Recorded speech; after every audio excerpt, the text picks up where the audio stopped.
এটাই আজ আমাদের শপথ।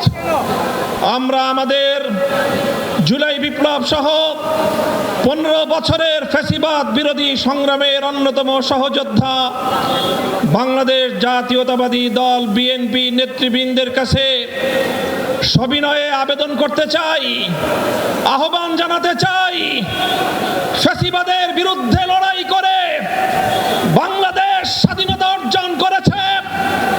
দ্বিতীয় প্রজাতন্ত্রের মাধ্যমে যে নতুন বাংলাদেশের যাত্রা শুরু হয়েছে, সেই বাংলাদেশের শহীদদের কাছে আমাদের কমিটমেন্ট হলো এই: বিপ্লব এবং অভ্যুত্থানের মধ্য দিয়ে বিতাড়িত ফ্যাসিবাদ আর বাংলার মাটিতে ফিরে আসতে পারবে না।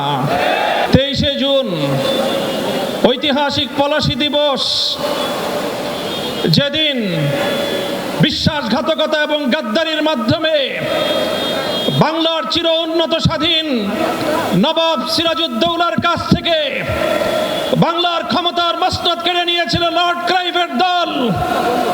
আজ এই ঐতিহাসিক দিবসে বিজয়নগরের প্রান্তে দাঁড়িয়ে আমরা বলতে চাই, যে রক্ত